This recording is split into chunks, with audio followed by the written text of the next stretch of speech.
تاكل ايه 300 جنيه من هارت اتاك؟ لو انا مثلا مش معايا الا 300 جنيه وعايزه اقعد كده املى السفره كده قدامي واكل اكل حلو، يعني اكله مش اي كلام.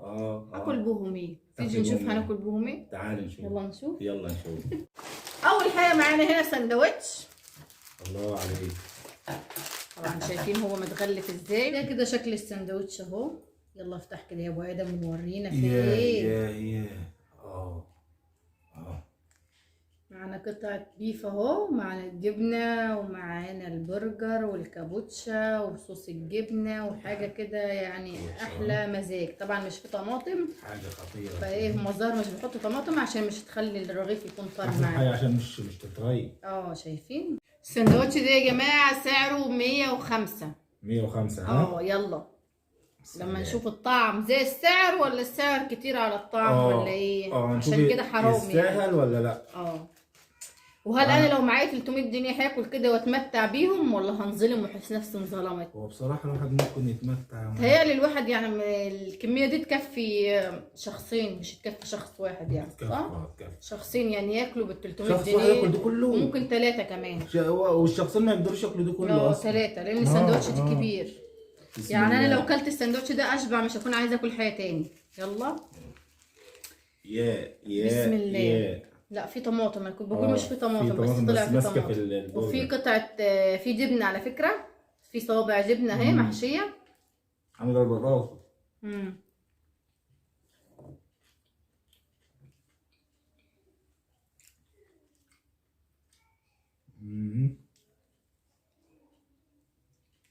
استاهل صح؟ هو حلو بس انا ما بحبش البيف دي، بس احنا اللي طلبناه كده بقى. لا والله ده انا حابب البيف قوي. والله يعني ايه هو يستاهل بصراحه يعني. وقطعة اللحمه كبيره. والجبنه طعمها حلو.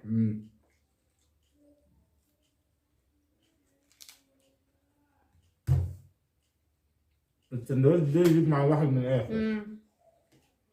على فكره يشبع. يعني انا اكل واشبع، مش هكون عايزه اكل حاجه تانية خالص. صح؟ طعمه بصراحه طعمه خطير. طعمه وانا حلو. حبيته بالبيف. عشان هو بحب اللانشون والحاجات دي، انما انا ايه حبيته بيه والله. كنت بحبها بس ما بقتش احبها. لا والله خطير. اللي بعد يا مدود. ايوه اللي بعده يا عبده. خش على اللي بعد. معانا هنا قطعتين دجاج اهو كريسبي.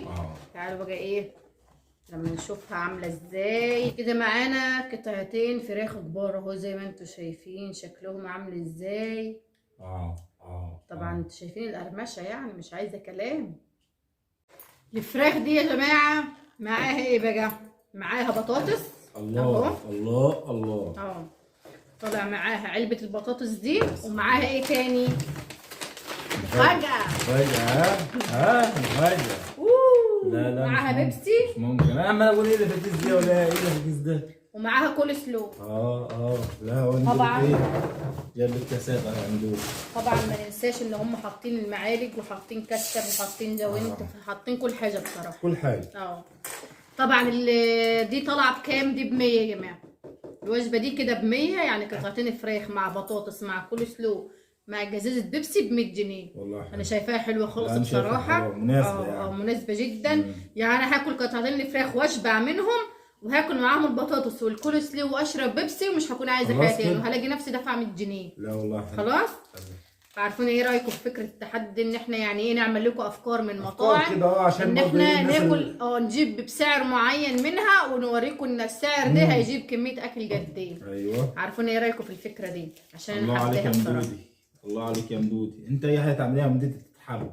قلبي والله. اما ندوق كده بسم الله. ندوق الفراخ كده. لا مبين عليها سويه 10. هي بتتقطع بسرعه.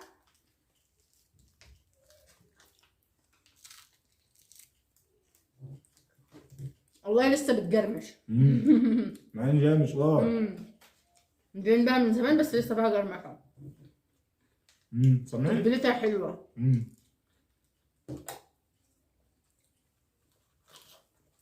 البطاطس اهم حاجه البطاطس دي. اهم حاجه عندي الكول سلو.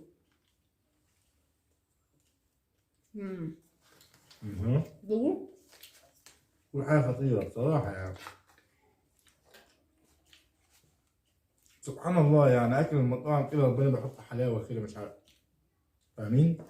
عشان ده رزق ناس، يعني ناس بتسعى ان هي تشتغل وربنا يكرمهم وكده، فرزقهم طعمه جميل. خطير والله خطير. صراحة الوجبة دي عجبتني. والكولسلو ده عجبني أفظع. حلو مسكر. ده طلب سليمان ده. يجي على مزاجي. تشرب وراه البيبس زي كده تبقوا شبعتوا.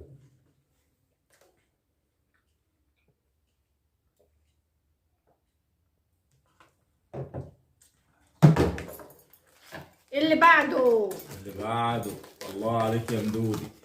معانا الريزو، رز ريزو اهو، طبعا قطع فراخ مع الصوص الباربيكيو الحار يا جماعه. ده صوص حار مع الرز. يلا نشوفه.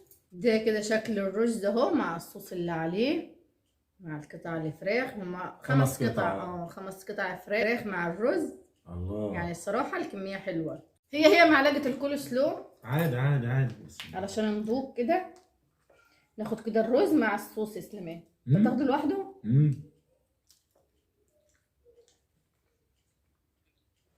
انت طلبت من غير صوص وبعدين هو الصوص سويت اند ساور، فاهمين انتوا الميكس ده؟ انا اللي طلبت الصوص والله. انتوا يعني حسب ما انتوا عايزين، فاهمين؟ مش اجباري يعني. هو حلو الصراحه ومشبع، يعني طبق مشبع فعلا، يعني لو كلت اشبع. ودي ب50 يا جماعه، دي ب50. هو كان 55. هو في المنيو سعره 55، فلما هو حط على الجهاز قال لا بقى ب50، يعني نزلوه 5 جنيه. فاهمين؟ يعني هم اصلا بينزلوا الظاهر في الاسعار كده. ومش عارف في حاجه ثانيه برضه كانت ب 110 قال لك ب 105 الفراخ اللي احنا لسه واكلينها دي كانت ب 110 الوجبه على بعضيها، فبقت ب 105. طبعا هارت اتاك مدلعنا. ان انتوا مثلا لو عايزين الفرايز دي عليها الصوص براحتكم، هي اصلا في المنيو محطوط عليها الصوص اللي ايه الجبنه ده. فاحنا قلنا له بس احنا ماشيين سفر بعيد وكده، فقال خلاص هنحط لكم الصوص في علبه والبطاطس ايه لوحديها. احلى حاجه دي والله. كفى عليهم في الحته دي بصراحه، يعني علشان خاطر الجبنه ما تمسكش مع البطاطس لما بتبرد. طبعا يا جماعه، ما هو يريحني انا، احب المكان واحب ان انا اشتري وزي كده. يلا ما نشوفها بكام. تشيزي فرايز ب 45 يا جماعه. خلاص يعني دي ب 45 معاها كاتشب اهو. انت تعرف ان دي تشبع واحد البطاطس بالذات. يعني البطاطس مشبعه اصلا. عارفها. شايفين برضو علبه الصوص كبيره ازاي، سايحه اهو. لا مش تقلب، احنا ممكن نحط فيها البطاطس بس هي بتتحط عليها صح؟ زي ما كان مرسومه كده يا سليمان. انت مش عايز تحطها كلها ماشي، لو عايز تسيب شويه ايه مش كلها، لا تعملهم كده خلاص. شايفين المنظر؟ ياه شايفين؟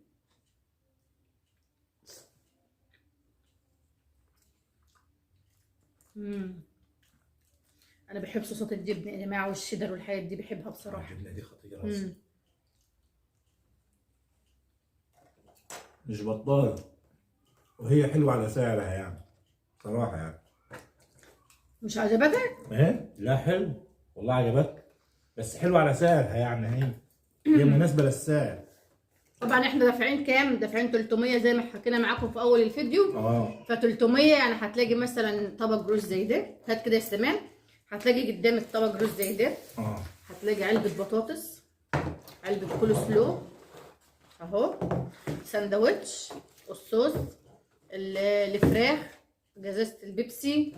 يعني هتبقى قاعده كده على الترابيزه في المطعم وقدامك الترابيزه اتملت. ودول يكفوا 3 اشخاص على فكره. صراحه 3 ياكلوهم ويشبعوا 100% ويشربوا البيبسي وراها ويبقى هم كده تمام يعني فل صراحه. ومناسب السعر يعني 300 جنيه يعني مش حاجه. يعني 300 جنيه دلوقتي يعني ايه في الزمن ده حلوين ان صراحة انت تروحي تتبسطوا مثلا بيهم، يعني لو حد ومراته لا معاهم طفل والله مثلا كفو عليك يا يطلعوا معاذ. يتبسطوا بال 300. صراحة كفو عليك. عارفين ايه والله. رايكم في الفيديو ده؟ ولو عجبكم ادعمونا فكرة عليه باللايكات أم آدم كتير هي اللي فكرت في الفيديو ده بصراحة، يعني هي اللي فكرت فيه. ادعمونا عليه باللايكات فعلا كتير. تكسبي فيه بصراحة، تكسبي فيه. من كان معي كام التحدي اللي كسبته؟ لا انت كسبت كتير بصراحة. 335. انت الصراحة كسبت كتير وما عرفتش اكل زي كده والله، ما عرفت اكل زي كده. فكفو عليك. طلعنا بره وعملنا. انا خدت 100 واحدة بس، رحت كانت بقى كشري. لو عجبكم الفيديو ده بقى حطوا لنا عليه لايكات كتير، ولسه ما اشتركش يشترك وفعل الجرس كل عشان يوصلكم كل جديد ان شاء الله. وين لهم مع السلامة.